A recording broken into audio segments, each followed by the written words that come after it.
Alrighty, folks, so let's move into lesson 2 here for unit 1. Still talking about functions and the different kinds of things we can do with them. Okay, in lesson 1 we talked about operations with them. We added, we subtracted, we multiplied, we divided. Similar-ish stuff in this lesson today here. We're going to talk about compositions of functions. So this is, as we'll see, it's going to involve putting functions into other functions. Kind of cool. Okay, so as always, here's a little, checklist of the important takeaways, the important skills and ideas to take away from the lesson here. So again, doesn't have to necessarily be on your first pass through, but after finishing the lesson, right, come back, take a look.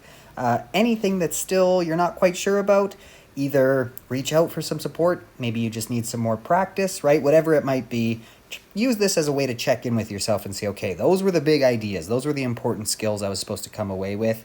Am I comfortable with those? Again, it's okay if not. That just lets you know you got to practice or you got to reach out for help or do something. All right, let's jump in here and talk about what a composite function is, okay? In order to do that, let's remind ourselves really quick, what is a function in the first place? Well, a function basically converts inputs, usually x's we say, right, into a specific output, usually those y's, right? Again, just for a simple example, one that you know and love, f of x equals x squared. That's a function. It's a function of x. Its value, the value of the function, just depends on what we put in for x. That's what it means to be a function of x. So we could input an x value, and what this function does, the instructions essentially, it will square it to give us the corresponding output, right? As we saw in the previous lesson, we can look at a few different examples using some different inputs for this function. F of x means it depends on x, depends on what you put in for x, right? Again, if I just showed you f of x equals x squared, and I asked you what is f of x, you would reply, well, it depends on what x is, right? If x is 1, then f of x is 1, right? F of 1 is just 1 squared, because all we do in this function is square x. F of 2 is going to be 2 squared. We put in 2 for x, we square it. So f of 2 is equivalent to 4, because 2 squared is 4, right? That's how a function works. We input values, and it will output the corresponding resulting output, the value of the function. So a composite function is actually the exact same thing. It works in exactly the same way, except that instead of substituting in numerical values, so we're not going to put things in like, put in 1 as x, or put in 2 as x, or -1 as x, right? What we're actually going to input as our x's is another function. So like I said, it's a function within a function, okay? What that means is essentially the outputs of one function are going to become the inputs for another function. So basically what we're doing here is, if we imagine, this is the function f, this is the function g, we're going to put an x into f. F is going to do whatever it does to those x's, right? Maybe it squares it, maybe it does other stuff, but x is going to do stuff to it. It's going to come out as an output, and then we're going to take that output and we're going to put it into another function. I'll call it g, right? So we put an x into f. F does whatever it does to those inputs. And then after that, we're going to take the result and put it into another function. Let's call it g, and we'll get something out, right? So what we would be looking at in that example there, we would call it g of f of x. Makes a lot of sense when we think about it, right? Because we know we put the inputs for a function here in function notation. We put them here, right? For example, f of x up here, that means we're inputting x's. So what are we putting into g here if we interpret it that way? Well, we're putting f of x into g. There's kind of layers going on here, right? We're putting x's into f, and then whatever comes out of that is going into g. G of f of x. That's the idea, okay? Again, like I said, a composite function is essentially putting one function inside of another. So there's a couple ways you can see it represented, okay? Two main ways. the one I just wrote, f of g of x. Personally, I prefer to write it that way. Just, makes it a little clearer to me what we're doing. We're putting g of x into f, okay? But you won't always see it written that way, so just be just be aware. You can also see it written this way. This means the same thing. We're putting we're putting g into f. We would read this out loud as f of g of x. So be very careful. That circle there, notice how it's open. It's not filled in, okay? So don't mix up that little open composition sign with the closed dot that we often use for multiplication. That's a common student mistake. So always look carefully. Is it a composition or a multiplication? Okay, this isn't saying f times g of x. It's saying f of g of x. It's saying the same thing as this one. We're going to put g of x into f. So both mean the same thing, and we would read them out loud as f of g of x, or sometimes f at g of x, meaning that we're evaluating f at whatever g of x happened to be, right? And all that we're doing here is taking the function g of x and plugging its outputs into f of x. So the outputs of g become the inputs of f when we're doing this composition. So just for an example, I know it's kind of weird at first, but just to get your bearings here, okay? Suppose we had two functions, f of x equals x squared and g of x equals x plus 1. Then what would f of g of x mean? What would we be doing, right? Well, like I said, we're going to take x's and put them into f's. Put them into f, right? They're going to come out having changed in whatever way, whatever f does to x's, right? And then we're going to take the result and put that into g as the input. So if we look here, okay, with this example here, we're going to do f of g of x. Sorry, I guess that's backwards from the picture up there, right? Here we're first putting them into g and then putting the result of that into f. Just different letters were used in my example. The order of them was switched. So what would this mean? We're going to put x's into g. So we're going to take an input value for x and add 1 to it. This is what g of x does to inputs, right? G of x takes an x and it adds 1, okay? And that would give us g of x's output. You put in an x, it'll add 1 to it, and that's the value of g of x for that specific x value. We're going to then take that. We're going to take that thing that's had 1 added to it, and we're going to put that into f of x. So then we're going to take the resulting g of x output and square it, because that's what f does to inputs, right? So essentially what we're doing, and we'll do this later with actual equations, okay? If g of x is x plus 1, we're going to take, well, g of x is x plus 1. So what is f of g of x? Wherever I see an x here, since I'm putting g into f, wherever I see that x, that input spot, I'm going to put in g of x. G of x's equation is x plus 1. So you can see here, f of g of x is equal to x plus 1 all being squared. All we've done there is taken g of x and put it in as the input for f of x, right? So instead of just putting numbers in here, we're actually putting in this function.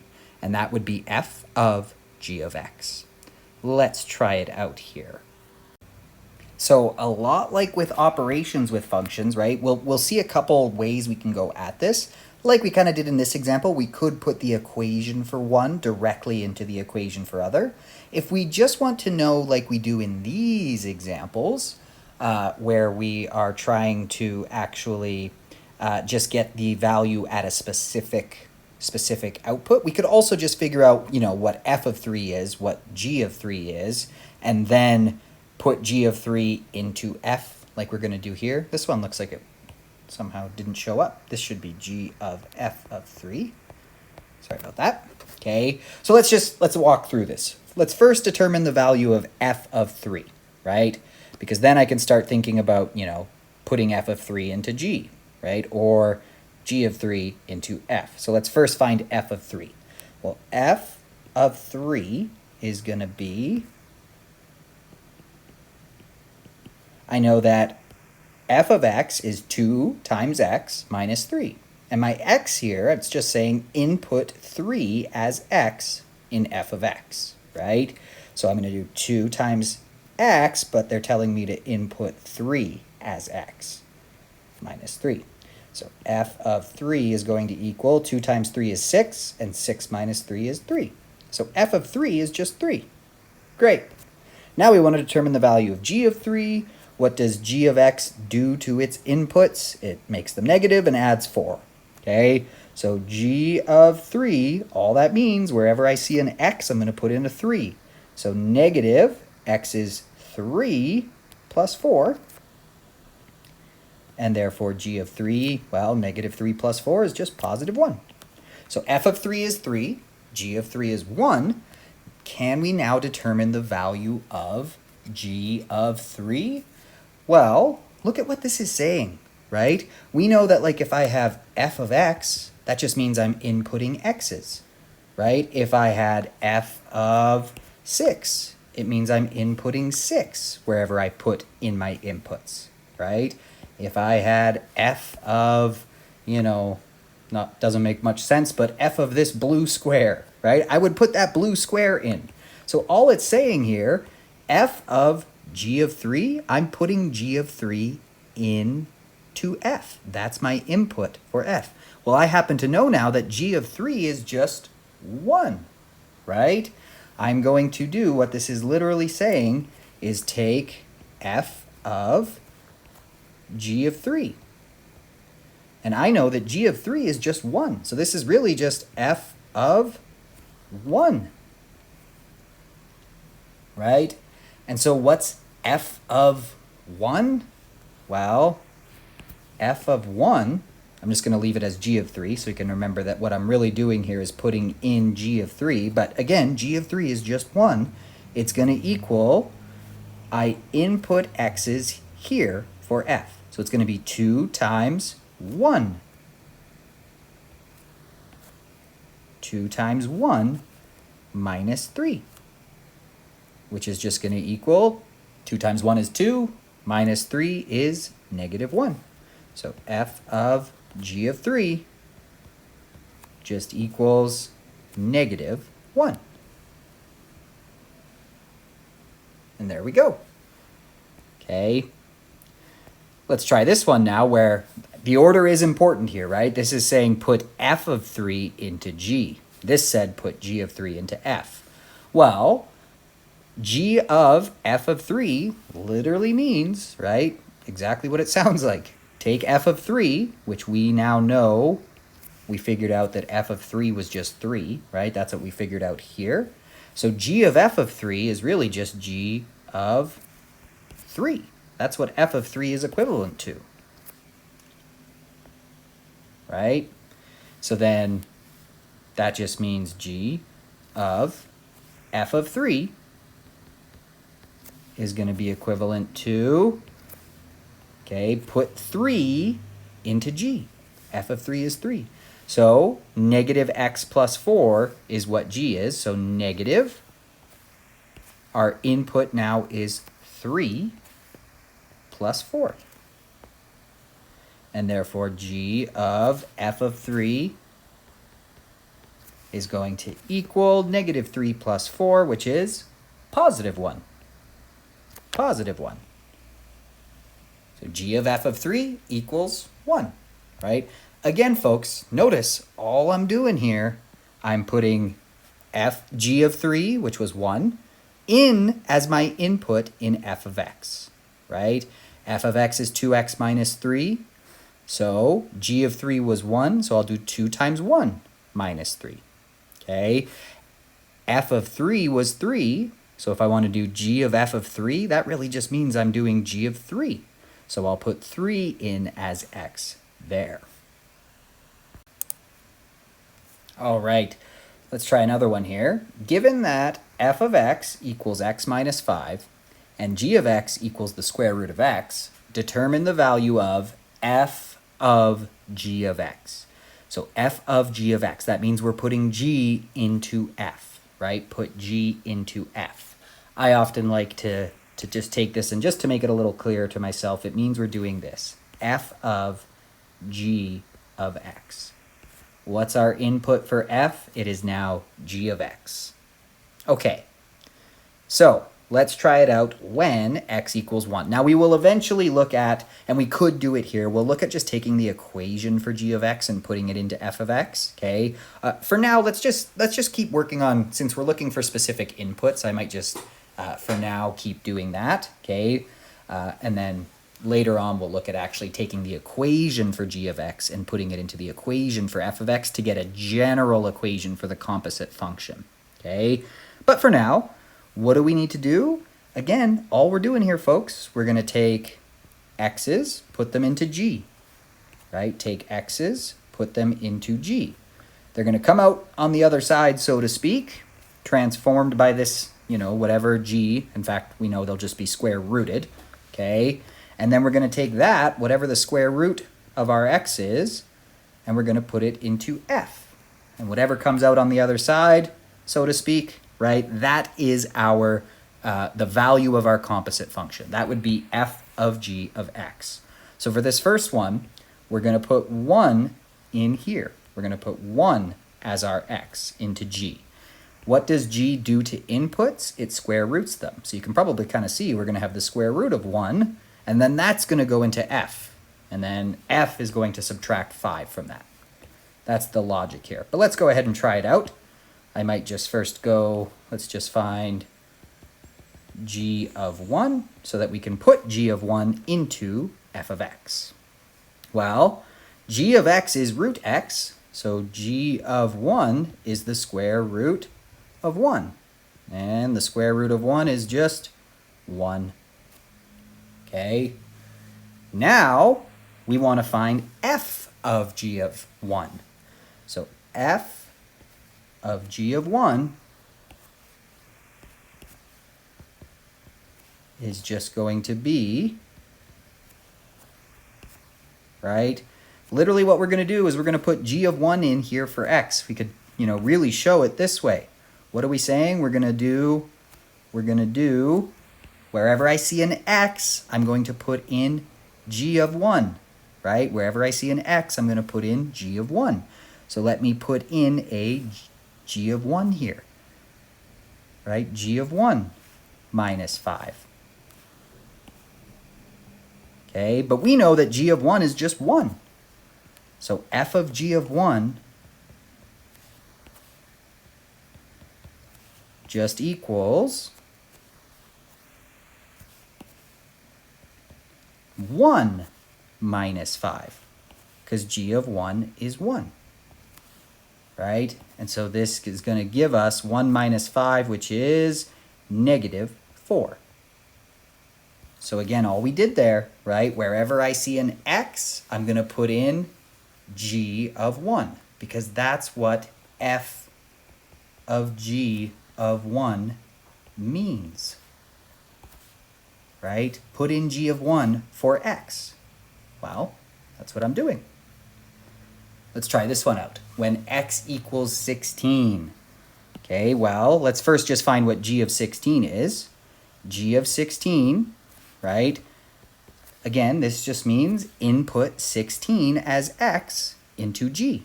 So I'm going to do that. I'm going to say it's supposed to be square root of x. So if I'm putting in 16, it's the square root of 16.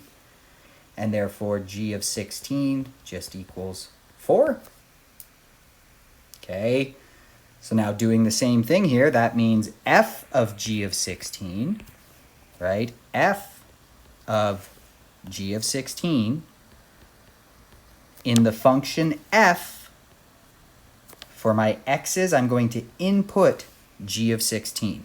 So it's supposed to be x minus 5, but I'm going to put in g of 16 as x, which we know is 4, right? We know is 4. I'm just going to really show my thinking here by writing it out, right? What am I doing? I'm going to do g of x minus 5. Okay, and f and g of 16 we know is, whoops, sorry, that should say g of 16. Okay, g of 16 we now know is 4, so this is just going to be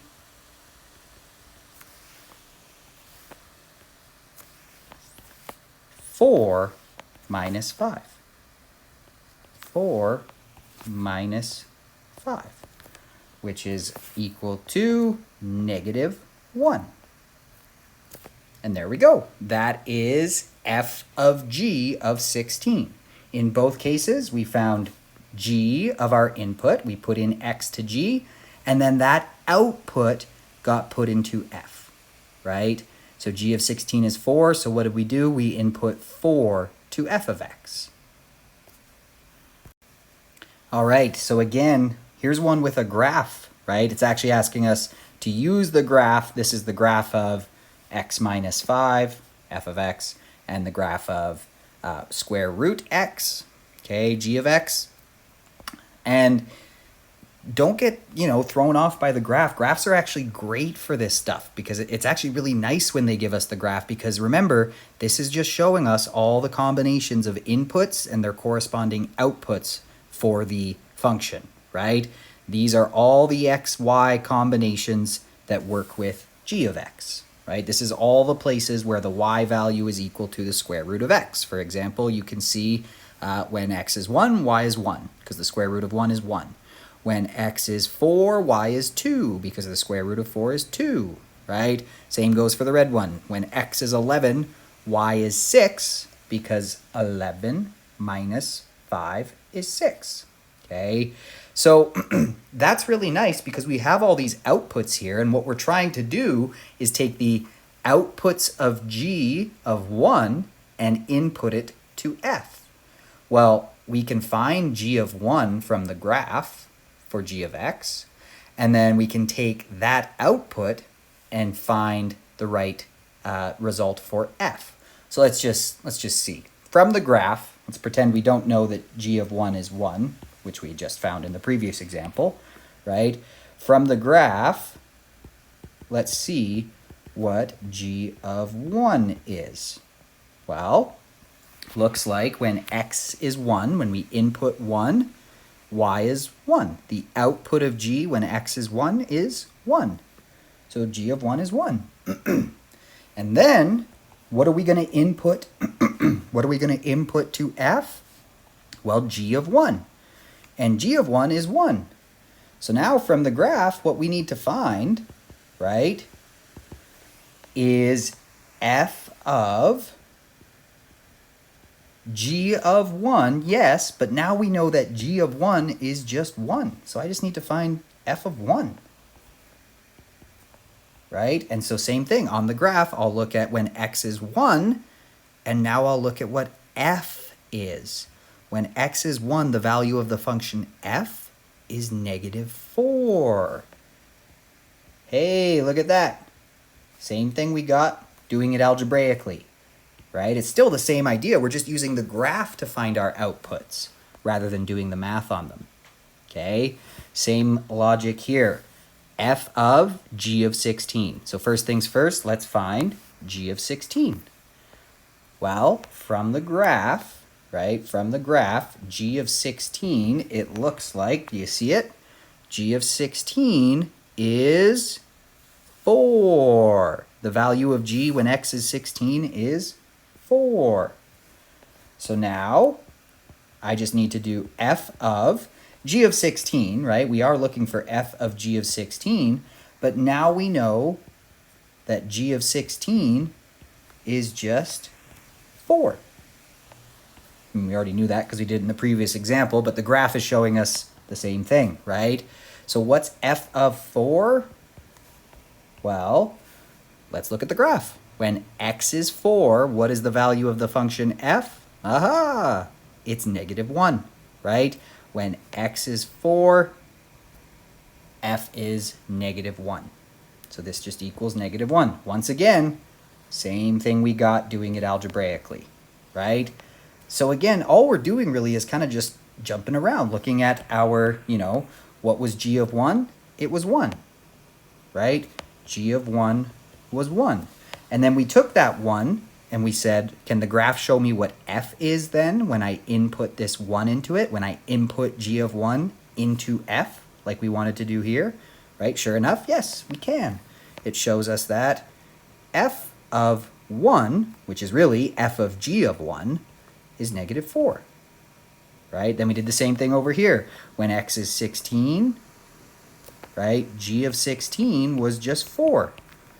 And then we wanted to input that g of 16 into f. So take that 4, right, and figure out what f's value is when x is 4. When we input a 4 into f of x, it looks like it outputs -1. So f of 4 was just -1. And that's all we were really doing here. Okay, so we were just confirming our answers there, but yes, we did get the same thing. That makes sense because this graph is really just a visual representation of what we were doing here at all x's instead of just these specific x's, but the same idea. All right, so this next one here, definitely a lot more going on, but it's still the same idea, folks, just more of it. So don't panic when you see stuff like this. We can handle it. I went ahead and broke down what exactly this is saying so we can make sense of it a little bit better here. Whoops. There we go. Okay, so use f of x equals -x plus 2. The function y equals g of x, summarized by the graph to the right, so here's y equals g of x, and the information given regarding h of x in the table below to evaluate f of h of g of 0 minus 2 times g of f of 3. I know that looks like a lot, but break it down into little pieces, right? What's cool about this one is we see 3 different ways of representing 3 different functions. And if we focus in, we'll realize that, it's not so bad. What do we need to do here? Look, inner to outer, right? Inner to outer. So what this is saying, right, is find g of 0, input 0 into g, then take the result of that, okay, and input it to h. We have a table of values for h, okay? So first we're going to find g of 0, which is just the output of g of x when we put in 0 as x. Then take whatever that is and put it into h of x, right? Wherever we see an x in h of x, we're going to input that. In other words, find that so far what we would have found if we did that is h of g of 0. We put g of 0 into h. But then we're not done. There's another layer. We want to take that, h of g of 0, and put it into f. See that? F of h of g of 0. So it's just 3 layers deep. But it's the same thing. It's just more of it, like I said. So we're going to input the output of that as our x in f of x, right? And if we do that, we'll be finding f of h of g of 0, okay? Similar idea here. This is a lot like the ones we did previously. We want to do g of f of 3, so find f of 3, put whatever that is in as the input for g, and then whatever the output of that is, multiply it by 2, right? And then we'll subtract that off of whatever this ends up being. So, break it down into little bite-sized pieces, and it's just one little step at a time, working our way towards figuring out what this whole thing is, okay? So I might do that first part first. Let's just focus on figuring out what f of h of g of 0 is, okay? Now the first thing, right? First things first, we got to figure out what h of 0 is. Well, sorry, not h of 0, g of 0. We were given a nice graph, right? This graph shows us what g of any x we can see on the graph is. So when x is 0, what is g? Aha, it's -4, right? G of 0 is just -4. So g of 0 equals -4. That's just from our graph. Okay, that's step 1. All right. Already 1 down. We know what g of 0 is. What did we have to do with g of 0? We had to put it into h. So now I know that g of 0 is just -4, right? Which means h of g of 0, so h of g of 0 is really just h of -4, because g of 0 is -4. Okay, maybe I'll color code that. Although the lines get blurred because it came from g of 0, but we can put -4 into h as well. So h of -4 is, and I'm showing my work sideways, I probably shouldn't do that, but just kind of continuing this thought here. H of -4, well, h of x is summarized here.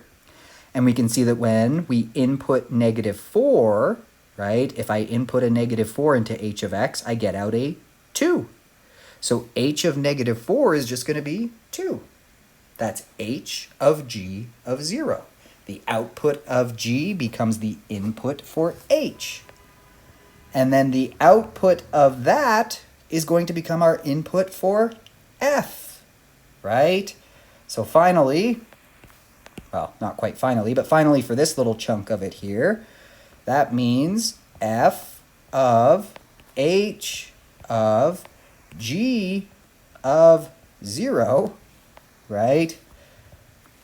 Kind of like those nesting dolls, like the Russian nesting dolls. You've got a function within a function within a function here, okay, is just going to equal, we need to now input 2, right? H of g of 0 is just 2. So h of g of 0 is just 2. So this is really, at the end of the day, this is just f of 2. We've worked out that that's what h of g of 0 is. So like always, we can put 2 into our function f of x. That is now our input, right? So I'm going to do f of 2 is just equal to, well, f of x is -x plus 2, so this is going to be -2 plus 2, right? That's what f of x's equation is, -x plus 2. And therefore, well, -2 plus 2 is just 0. So after all that, right, this is what f of h of g of 0 ended up being, right? F of h of g of 0 was really just equal to f of 2, which just ends up being equal to 0. Right? So just to, again, quickly summarize, g of 0 we found from the graph was -4.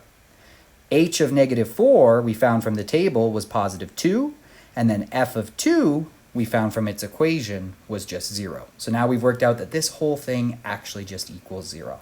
Let's store that for now.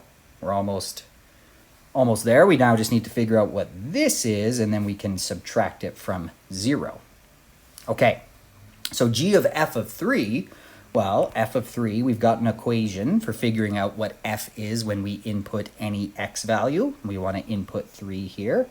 So f of 3 is just going to be, again, -x plus 2. So here, -3 plus 2. And therefore, f of 3 is -1. Okay, and then what do we do with that? We want to put that into g. Okay, we want to put that into g. So I'm going to take g of -1, because f of 3 we now know is just -1. So do g of -1, -1 is going to be equal to, well, we've got a graph that shows us what g is at any x we can find on here. So careful, 0, -2, so a -1 would be right in the middle, right? 4 squares, so 2 squares in. So what is the value of g when x is -1? Looks like it's -6, right? G of -1 is just -6. So g of -1 is -6, right? And that is g of f of 3. Because f of 3 was just -1. So g of f of g of f of 3 is -6. Okay, so we're almost done, right? We now know what g of f of 3 is. We know what f of h of g of 0 is. We've just got to take f of h of g of 0 and subtract 2 times g of f of 3. Now you can probably see where this is headed. So maybe I'll just go like this. So, okay, I'm going to drop the color coding here. F of h of g of 0 minus 2 times g of f of 3. Well, we worked out that all of this just ended up being equal to 0. and then 2 times that, so we are multiplying 2 by whatever g of f of 3 is, we worked out that g of f of 3 was negative 6. And so we've got 0 minus 2 times negative 6 is negative 12, and 0 minus negative 12, that's plus 12. So after all that, it just equals 12, right? So take little bite-sized pieces, right? I mean, you know how to find f of 3. Take that and then put it into g, right? Then multiply it by 2 and subtract it from this. Same thing here. You know how to find g of 0, use the graph. And then you know how to take that and use the table to find what h of g of 0's output would be. And then take that output, h of g of 0, and put it into f, right? That's all we were doing here. So go ahead, take a little time to practice. Try these ones out. And again, you can always do the kind of surrounding questions for some more practice before you move on here to get those intro ideas down. Okay, and then we'll start taking a look at actually substituting the equations into one another. Okay, so like I said, let's actually see if we can put equations into each other. So far, all we've really been doing is putting in numbers. I shouldn't say that, right? We have been putting functions into functions, but we've been like putting in an x and figuring out what g of that would be, and then putting that number into f, okay? So again, all we're really doing with composite functions is plugging one function in as the input for another function. So far, like I said, we've been finding numerical outputs for the inner function and then plugging those into the outer function, okay? However, we can also be more general and plug the inner function's equation directly into the outer function. And that will just give us a general equation for the composite function, right? Not just at some specific value of x, but at any value of x, which is pretty cool, right? Pretty powerful thing to be able to do. We could find the composite function, and then we could input whatever x we want to figure out what, for example, f of g of that x would be, right? So wherever, all we're doing here, wherever we see an x in the outer function's equation, just like we've been doing, input the inner function's equation, right? So instead of just one specific output, let's just put in the whole equation. Let's try it out here. So if f of x equals 4x and g of x equals x plus 6, we want to determine a simplified equation for f of g of x. So we're going to take g of x and put it into f of x, right? G of x becomes the input for f of x. So again, f of x, what's f of x? Well, it's 4x, right? So what is f of g of x? Well, remember, this says this is our input. We would input x's to this. But we don't want f of x, we want f of g of x. And it's still saying the same idea, it's just that now we're inputting g of x. So literally, wherever I see an x, I'm going to put in g of x. So 4 times x becomes 4 times g of x, right? But g of x is just, I might switch to purple here because now we're starting to really put these red and blues together. Okay, f of g of x then is just 4 times g of x, which is x plus 6. Okay, and therefore, if we wanted to simplify this a bit, f of g of x is, I could multiply it out, 4 times x is 4x, 4 times 6 is 24, just using the distributive property there. Okay, and there we go. F of g of x is just equivalent to 4x plus 24. Again, notice all I did there, folks, was I put in the equation for g of x, okay, into f of x. F of x takes inputs and multiplies them by 4. So if my input has now become g of x, x plus 6, right? I do 4 times x plus 6. Let's try this one out. G of f of x. So now I want to take the equation for f of x and make that the input for g of x, inner into outer, right? Well, again, g of x, right, is just x plus 6. I input an x, the function will add 6 to it, and that's my output. But now I don't want to input an x, I want to input another function. I want to put in f of x.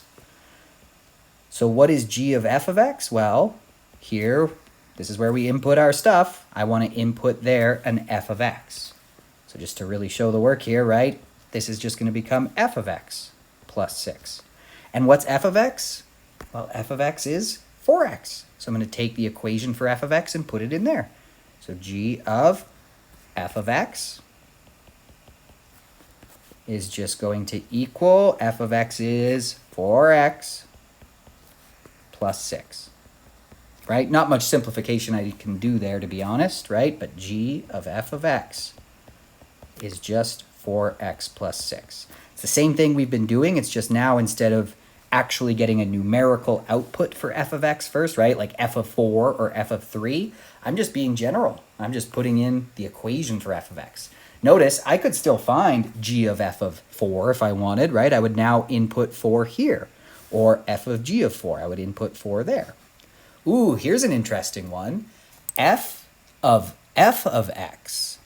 So that's saying put f of x into itself, right? Put f of x into itself.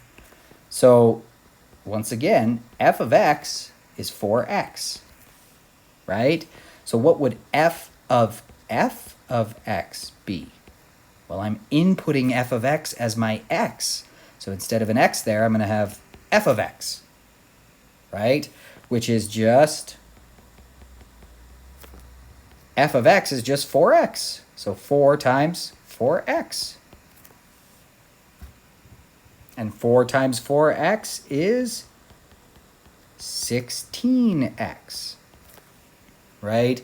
Kind of makes sense here. If we were going to figure out, f of x, we would multiply x by 4. And then if we put that back into itself, it would get multiplied by 4 again. Overall, it got multiplied by 4 twice there, right?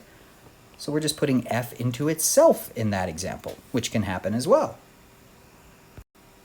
Alrighty, let's try this one out.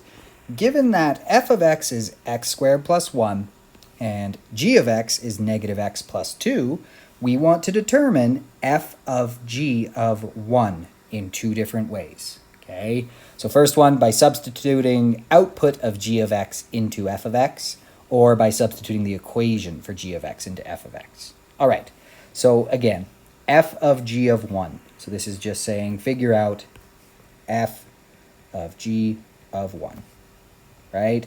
Well, let's start by figuring out g of 1, and then whatever that output is, we can put it into f as the input. So g of 1 is, well, g of x is negative x plus 2, so g of 1 is negative 1 plus 2. And therefore, g of 1 is positive 1. Now, what are we going to put into f, right? What becomes our input? 1, right? So f of g of 1 is really just f of 1. That is g of 1. It's 1.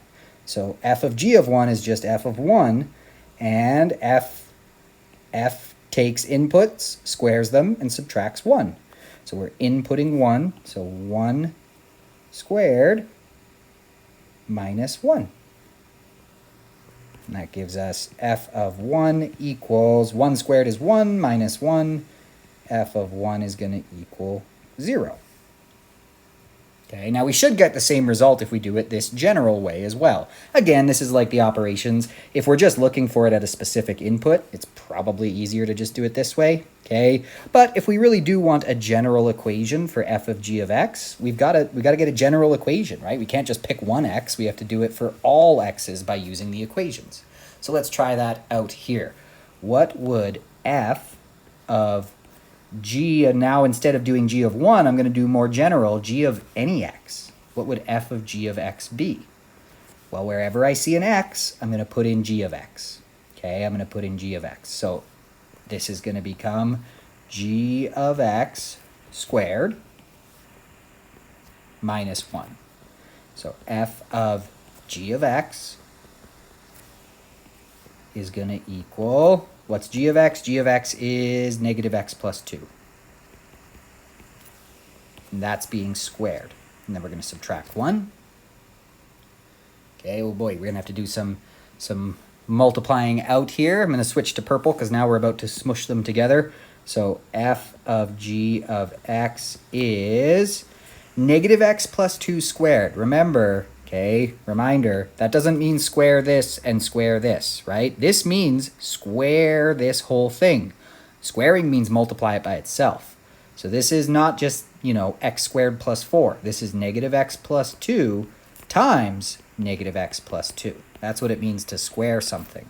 So again, as we know, with two binomials being multiplied together, there's two terms here, two terms here. They're all being multiplied by each other. So this negative x needs to get multiplied by that negative x and by that 2.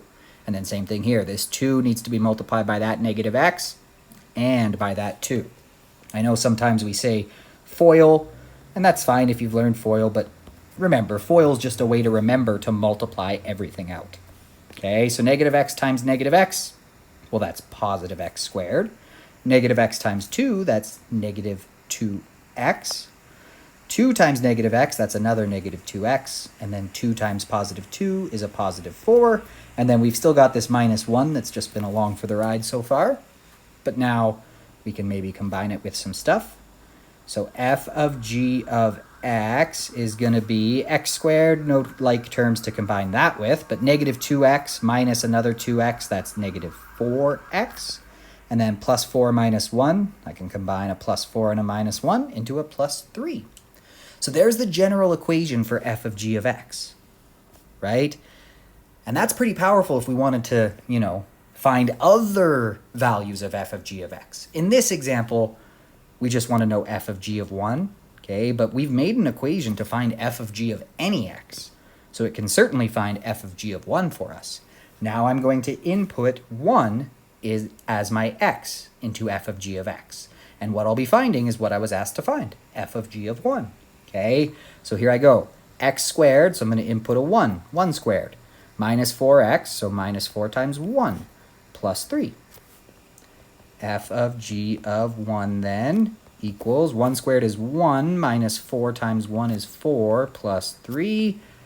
And f of g of 1, I like the look of this because 1 minus 4 is negative 3 plus 3 is 0. And as we should, right, as we would expect, it's the same. Right? Because again, we're kind of doing the same thing. We're just switching the order, so to speak, right? And not even really switching the order. We're just kind of switching the way we attacked it in terms of what we dealt with first, right? Here, we just found g of 1 and then that put that into f of x. Here, we just took all of g of x and put it into f, right? Rather than just finding g of 1, we said, let's just be general, find f of g of any x, and then we put 1 into that general result, okay? But same result either way. All right, so another one here where they want us to just do the equations, right? Just in general, not f of g of 1 or f of g of 0 or anything like that. F of g for any x, okay? So this means put g into f. Like I said, I always like to kind of rewrite these as in this form. I don't know, for me it's just a little bit easier to see that way, that what we're doing is we're putting g of x into the function f, okay? So f of x is x squared minus 3x minus 4. G of x is 2x minus 1. And it wants us to determine the following expressions in simplified form. So we're going to put g of x into f and then simplify whatever the result of that is. Well, f of x, okay, is x squared minus 3x minus 4. So all this means is wherever I see an x, I'm going to put in g of x, right, in order to find f of g of x. So I'm going to take the equation for g of x, which is 2x minus 1, and that becomes the input for f of x. So I'm just going to, wherever I see an x, I'm going to put in 2x minus 1, because that's g of x, right? So 2x minus 1 squared minus 3 times x, but I'm inputting 2x minus 1. That's g of x, right? Minus 4. Okay, and now we've definitely got some simplification to do here. So I'm just going to switch to purple because they're going to become kind of squished together, like I said. So f of g of x will be, okay, we're squaring this. So like we talked about earlier, that means I need to multiply 2x minus 1 by itself, right? I might just go ahead and distribute this while I'm here. So minus negative 3 times 2x is going to be negative 6x. And then negative 3 times negative 1 is plus 3. Okay, and then there's this minus 4 that's just hanging out over here for now. We'll be able to simplify that soon. So f of g of x is just going to be, all right, let's multiply this out. So 2x by 2x, well, 2 times 2 is 4, x times x is x squared. I can simplify that to that. 2x times negative 1 is negative 2x. Negative 1 times 2x is negative 2x as well. And negative 1 times negative 1 is positive 1. And then we've got minus 6x plus 3 minus 4. I guess I could have combined that 3 and minus 4. But we're about to combine everything now, I think, right? All that's left to do is combine like terms. So I've just got a lonely 4x squared, nothing to combine that, no other x squared terms. But I do have a negative 2x, a negative 2x, and a negative 6x. So negative 2x minus 2x would be negative 4x's, right? Minus another 6x's is negative 10x's. Negative 2x, negative 2x, negative 6x is negative 10x. And then a plus 1, a plus 3 is 4, and then minus 4. Okay, so that actually ended up being 0, right? I mean, you could add the plus 0 if you want, but it doesn't change anything. So there we go. There's our simplified expression for f of g of x, right? And now if they asked us to find f of g for any x input, we could with our simplified expression, simplified equation. All right, now they want us to reverse it. Now do g of f of x. So again, this means, right, always read that. I like to read that out loud, say it out loud, because it helps me remember what I'm putting into what, right? G of f, meaning that I'm going to find what g is when I put f of x into it. So g of f of x. Same idea. Wherever, though, now I see a x in 2x minus 1, I'm going to put in f of x's equation. So this is 2x minus 1, so I'm going to do 2 times x, but as my x, I'm going to input x squared minus 3x minus 4. And then don't forget the minus 1. That's still part of the equation, right? And so here we go. G of f of x. I'm going to distribute that 2 in, so that's 2x squared. 2 times negative 3x is negative 6x. And 2 times negative 4 is negative 8. And then we've got this minus 1 that wasn't being multiplied by the 2, right? The 2 was just being multiplied by this stuff. Okay. Now we just got to collect our like terms. So g of f of x is 2x squared, nothing to combine that with. Same for the negative 6x, but at least the negative 8 and the minus 1 we can combine into negative 9. And there we go, simplified expression for g of f of x. So go ahead now and try this one out, and you can try a couple more around there, number 4c, so, you know, A, B, D, all those would also be good practice. But take a little time, get comfortable with this idea of substituting the equation for one function into the equation of the other. And then we'll move on to domains for composite functions, okay? So again, just a reminder of what a domain is. It's just referring to the set of x values that can be input into a function, right? Now this is gonna, let's think about what we're doing here.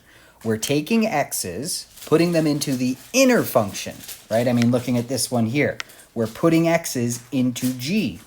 And then we're taking whatever that result is and putting it into f, okay? That's what we're talking about here. We input x's into g of x to get the output for that inner function. Then we input that into the outer function f to finally get the output for our composite function, right? Our composite function here being f of g of x. So that means that our domain, if we think about it, we're going to have to put x's into g, But then we're going to have to put those outputs into f. So that's going to make our domain, we're going to have to think a little bit here, right? The domain is going to include the x's that can be input into g of x in the first place. But they also must result in an output for g of x, which can be input into f, right? So just for an example here, if we had f of x equals root x and g of x equals x minus 1, right? If we were trying to do f of g of x, well, what's the domain for g of x? It's all real numbers. We can take any real number and subtract 1 from it, right? There's nothing wrong with doing that ever, okay? However, we have to keep in mind that whatever this comes out as being, we're going to have to put it into f of x. And f of x is the square root of its inputs. So that could get us into trouble, right? We cannot take the square root of a negative number. So sure, we're allowed to subtract 1 from any number, but we're going to then take that and put it into this. So no longer can g of x equal whatever we want, right? If we're going to put g of x into f of x, we need to make sure that g of x is not going to come out as being negative, right? Now that doesn't mean x can't be negative. It means that x minus 1 can't be negative, because when we go to put it into f of x, we'll have problems, right? So g of x has no restrictions on x, but in f of x, we cannot input anything that is negative. So if we wanted to find f of g of x, we need to remember that we're plugging in the outputs of g of x into f. Because we cannot put any negative inputs into f, that means g of x, which is x minus 1, must give us a positive output, or 0, I should add there.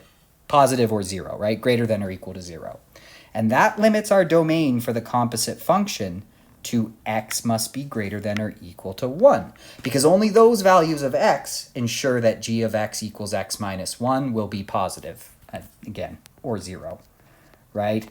Only those values of x ensure that g of x will be greater than or equal to 1, right? Again, that just comes from saying we need x minus 1 to be greater than or equal to 0, and therefore x must be greater than or equal to 1.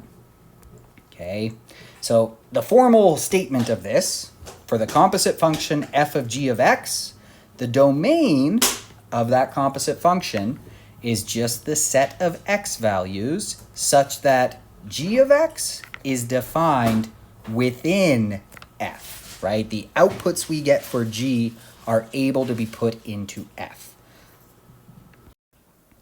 All right, so let's try this out to see what it actually ends up, looking like when we have two functions. We want to compose them and think about what the overall domain is, okay?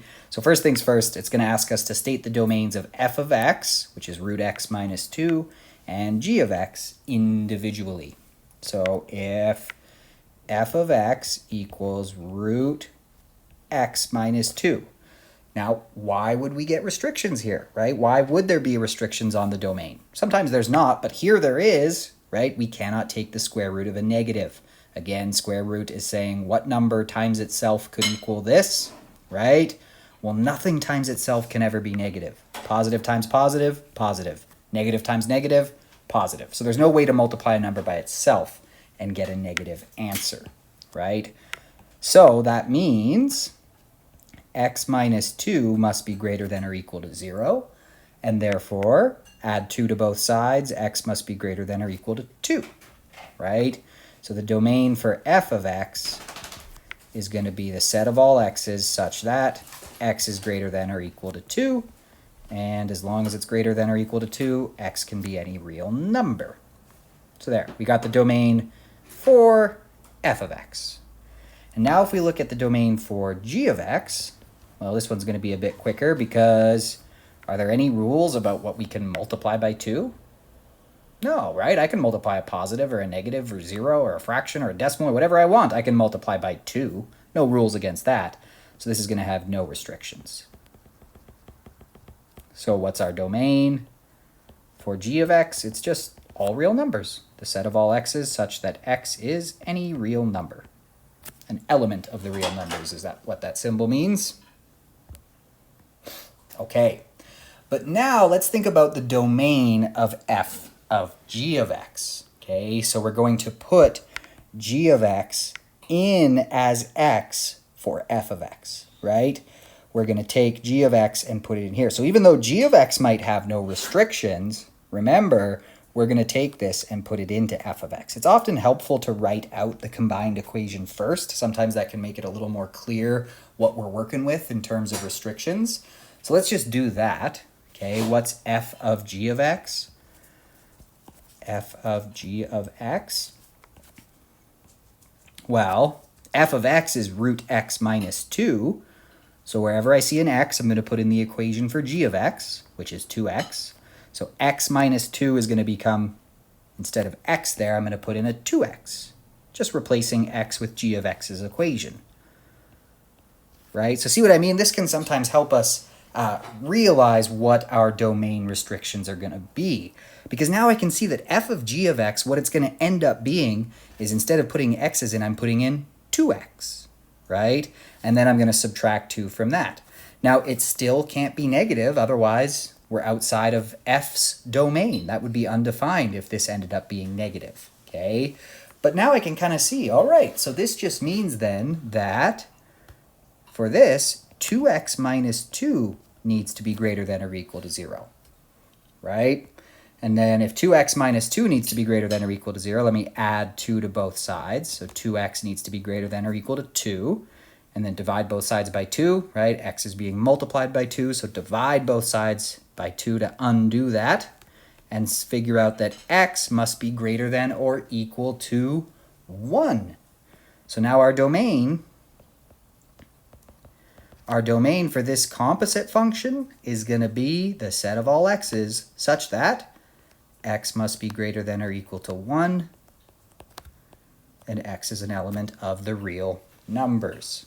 Okay, and we can kind of check our work here. We can see that as long as, right, since we're now kind of doubling what we were doing before because of the fact that we replaced x with g of x's equation, right, sure enough, that would guarantee that this was always positive, right, that this is always positive. So this is, okay, if x is 1 or larger, there's no way to make this negative, and so we can see that would be the domain for our combined function. Okay, let's try now the domain of g of f of x. So now we're going to put f into g, right? Put f into g.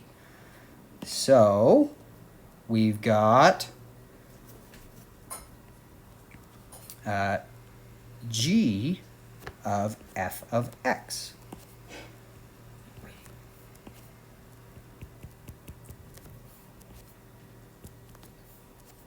And what is that going to equal? Well, in g of x's equation, which is just 2x, wherever I see an x, I'm going to put in f of x's equation. So this is just 2 times f of x is the square root of x minus 2. Okay.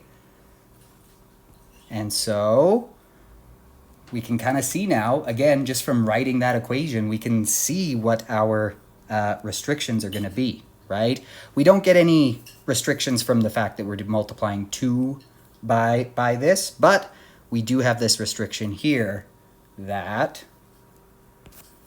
this cannot be negative, cannot take the square root of a negative number. So x minus 2 must be greater than or equal to 0, and therefore x must be greater than or equal to 2. So our domain is going to be the set of all x's such that x is greater than or equal to 2, and x is an element of the real numbers. And there we go, right? We can confirm as long as x is greater than or equal to 2, this will never be negative, and we're safe. Alrighty, and last one here actually for this lesson. The functions f of x and g of x are defined as f of x equals 1 over x squared, and g of x equals the square root of x. What is the simplified equation and the domain of f of g of x? Okay, so simplified equation, we know how to do that, right? We are doing f of g of x. So again, that's f of g of x. We're going to input g to f. Okay. So, like always, right? Wherever I see an x in f's equation, I'm going to put in g's equation. So this is literally just saying 1 over x squared, but instead of x, I'm going to put in g of x's equation, right? And then square that. Okay, so what does that give me? That gives me f of, well, g of x, and it's going to be 1 over the square root of x. I don't know if you can hear my dog whining in the background. The square root of x squared.